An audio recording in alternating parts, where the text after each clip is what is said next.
So hello guys, welcome back to another video of study. So guys, काफी student के message आ रहे थे कि भाई अगर हम एग्जीक्यूटिव में ओल्ड से न्यू न्यू सिलेबस में जाते हैं, या हम प्रोफेशनल से ओल्ड में न्यू में स्विच ओवर करते हैं, और हमने एक मॉड्यूल क्लियर कर लिया है क्योंकि प्रोफेशनल में मॉड्यूल दो ही मॉड्यूल है और ओल्ड वाले में तीन मॉड्यूल है। तो क्या हमें दोनों मॉड्यूल देने पड़ेंगे? अगर हमने एक मॉड्यूल क्लियर कर लिया तो, या हमारा कोई सब्जेक्ट एग्जाम हो गया है, तो क्या हम न्यू सिलेबस में फिर से देना पड़ेगा? तो गाइज, अगर एग्जीक्यूटिव में आपको कोई सब्जेक्ट क्लियर कर लिया है, तो कौन कौन से सब्जेक्ट आपके एग्जाम रहेंगे, क्या फिर से देना पड़ेगा? तो बात करने वाले हैं इसी वीडियो में इन सब के बारे में। इसलिए चैनल सब्सक्राइब नहीं किया तो कर लो, बिकॉज ऐसी इन्फॉर्मेटिव वीडियोस लाता रहता हूँ आप लोगों के चैनल पे। ध्यान से सुनिएगा, ईच एंड एवरीथिंग बात करने वाला है इस वीडियो में।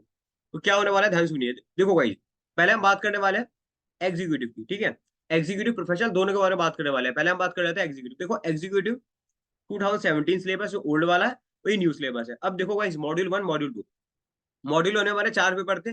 GIGL, company law, SBC and tax law. अगर आपको कोई जीआईजीएल सब्जेक्ट क्लियर है तो आपको यहाँ पे जीआईजीएल देने की जरूरत नहीं न्यू सिलेबस में। अगर आपका कंपनी लॉ क्लियर था तो कंपनी लॉ देने की जरूरत नहीं है, ठीक है। अगर आपका एसबीसी क्लियर था तो आपको एसबीआई एलएल देने की जरूरत नहीं है, ठीक है। अगर आपका टैक्स लॉ क्लियर था तो आपको ग्रुप 2 में टैक्स देने की जरूरत नहीं न्यू सिलेबस में आते हो तो, ठीक है। तो समझ गए कि ये सब्जेक्ट आपकी क्लियर है तो ये एग्जाम आपको नहीं देने। सिंपल एज दैट, ठीक है। टेंशन नहीं लेनी है कि हमने एक एग्जाम क्लियर कर लिया तो फिर से देना पड़ेगा, ऐसा नहीं है। आपको दी गई है एग्जामेशन। एग्जामेशन मतलब कि आपको ये वाले पेपर फिर से नहीं देने, एक बार क्लियर कर लिए ना, ठीक है ना, उसके बाद आपको नहीं देना है। Is that clear? अब आओ गाइस मॉड्यूल 2 के बारे में। जो पहला सब्जेक्ट होता है हमारा सीएमए। अगर आपने सीएमए क्लियर कर लिया ओल्ड सिलेबस में तो आपको नए में सीएएफएम देने की बिल्कुल भी जरूरत नहीं है। क्लियर कर लिया ना, क्यों दोगे एग्जाम? तो नए सिलेबस में आपको सीएएफएम देने की जरूरत नहीं है।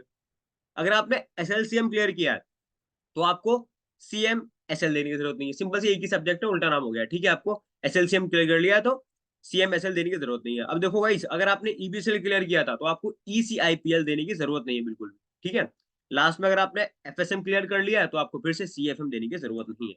Is that clear? तो टेंशन वाली बात नहीं है कि भाई हमने तो ये क्लियर कर लिया एग्जामिनेशन, क्या फिर से हम देंगे? तो मैंने आपको बता दिया, अगर आपके ये वाले एग्जाम थे सब्जेक्ट तो ये वाले आपको नहीं देने हैं, ठीक है। तो ये रही बात एग्जीक्यूटिव वालों की। अब बात आती है यार प्रोफेशनल वालों की। क्या प्रोफेशनल में देखो तीन मॉड्यूल है, ओल्ड में न्यू में आपके दो है, तो इसमें क्या प्रॉब्लम है? देखो गाइस, एग्जिस्टिंग सिलेबस हुआ 17 और 2022 नया वाला सिलेबस। देखो गाइस, अगर आपने गवर्नेंस जीआरएमसी क्लियर कर लिया था तो आपको ये वाला ईएससी देने की जरूरत नहीं, जो कि मॉड्यूल 1 में के न्यू सिलेबस में। अगर आपने टैक्स लो क्लियर किया था तो कोई दिक्कत नहीं है, आपको कोई एग्जामेशन नहीं मिलेगी, ठीक है, क्योंकि टैक्स लो तो ऑप्शनल में है ना नए वाले में। अगर आपने टैक्स लो क्लियर कर लिया तो अच्छी बात है, आप एक्स्ट्रा नॉलेज मिल गई है, कोई एग्जामेशन नहीं है इसमें, ठीक है। अगर आपने ड्राफ्टिंग क्लियर कर चुके हो तो आपको ड्राफ्टिंग, प्रीडिंग एंड अपीयरेंस देने की जरूरत नहीं है, ठीक है। आपने ड्राफ्टिंग क्लियर किया तो ड्राफ्टिंग ही दोगे आप, सिंपल एज दैट। अब आती है आपकी S A C M D D. अगर आपने ड्यू डिलिजेंस का पेपर क्लियर कर लिया है तो आपको ड्यू डिलिजेंस का पेपर नहीं देना, सिंपल एज दैट। अगर आपने सी आर आई क्लियर कर चुके हो तो आपको सी आर वी आई देने की जरूरत नहीं है, एक ही सब्जेक्ट है, ठीक है। अब देखो, अगर आपने आरसीडी क्लियर कर लिया है तो आरसीडी जो कि सबसे खतरनाक सब्जेक्ट माना जाता है मॉड्यूल 2 का सीएस प्रोफेशनल का, अगर आपने आरसीडी क्लियर कर लिया तो भाई कौन सा सब्जेक्ट एग्जाम होगा? देखो भाई, कोई भी सब्जेक्ट आपका एडमिशन नहीं मिल रहा है। तो जो मोस्ट टफेस्ट सब्जेक्ट कह सकते हैं सिर्फ सीएस प्रोफेशनल की, एक टैक्स लॉस ओल्ड सिलेबस में और आरसीडी ओल्ड सिलेबस में, उसके लिए आपको कोई भी एग्जाम नहीं मिल रही है, ठीक है। आपको एक्स्ट्रा नॉलेज मिल रही है, ठीक है। तो अगर आपने क्लियर कर लिया तो अच्छी बात है, कोई एग्जाम नहीं है आपको। अब देखो गाइस, अगर आपने corporate funding and listing module 3 में क्लियर कर लिया है तो आपको एसएम एंड कॉर्पोरेट फाइनेंस देने की जरूरत नहीं है। अगर आपने एमसीएस क्लियर कर लिया तो आपको एग्जामेशन नहीं मिलेगी। तो कह सकते हैं सिंपल सी बात यह है कि अगर आपके तीनों मॉड्यूल में ना, अगर आप ये वाले एग्जामेशन ये सब्जेक्ट क्लियर कर लेते हो, कौन कौन से, आरसीडी, टैक्स लॉस और एमसीएस, इनके लिए कोई भी जगह नहीं है न्यू सिलेबस में, कोई भी एग्जामेशन नहीं है। क्लियर कर लिया, अच्छी बात है, आप लोगों की नॉलेज मिल गई है, ठीक है। बात करते हैं इलेक्टिव पेपर्स की। जो हमारे मॉड्यूल 3 में इलेक्टिव होता है ना एक पेपर, ऑप्शनल जो होता है यार ओपन बुक, उसके बारे में बात करते हैं। देखो, बैंकिंग लोन प्रैक्टिस, आपको बैंकिंग इंश्योरेंस नहीं देना। अगर आपने वाला पेपर क्लियर कर लिया तो इंश्योरेंस क्लियर कर लिया तो आपको बैंकिंग इंश्योरेंस नहीं देना। अगर आपने आईपीआर क्लियर कर लिया तो आपको आईपीआर नहीं देना। फॉरेंसिक ऑडिट अगर आपने लिया था और क्लियर कर लिया तो आपको इंटरनल एंड फॉरेंसिक ऑडिट नहीं देना है। अगर आप tax, direct tax in practice, तो इसमें एग्जामेशन नहीं है, टैक्स वालों के लिए यहाँ पे कोई भी जगह नहीं है, ठीक है, एग्जामेशन आपको नहीं मिल रही है। लेबर लॉज एंड प्रैक्टिस, अगर आपने एग्जाम क्लियर कर चुके हो तो आपको लेबर लॉज एंड प्रैक्टिस नहीं देना। वैल्यूएशन अगर बिजनेस मॉडलिंग किसने लिया था तो आपको एग्जामेशन नहीं है। किसने इंसॉल्वेंसी एंड प्रैक्टिस क्लियर कर लिया है, ठीक है, तो मुझे, मान लो मैंने क्लियर कर लिया इंसॉल्वेंसी, तो मुझे इंसॉल्वेंसी एंड बैंक्रप्सी फिर से नहीं देना अगर मैं मॉड्यूल में शिफ्ट करता हूँ नए वाले सिलेबस में तो, ठीक है। तो गाइस ये देख सकते हैं, the candidate registered under ICSI 17 syllabus shall be eligible to switch over from the date mentioned as per the ये, ठीक है। Further axis labour shall be entitled to 2 additional attempt under 1217 scheme to clear the remaining module. ठीक है, अब पता चल गया। कई लोग घबरा रहे हैं। ठीक है, तो ये देखो क्या लिख रहा है साहब यहाँ पे कि student will be entitled to 2 additional attempts under 1217 scheme to clear the remaining. ठीक है, आपको 2 एडिशनल अटेम्प्ट मिलेंगे यहाँ पे। ठीक है, बाकी इसके बारे में और क्लेरिफिकेशन आ जाएगी ऐसे की तरफ से। यहाँ पे तो साफ लिख रहा है आपको 2 एडिशनल अटेम्प्ट दिए जाएंगे।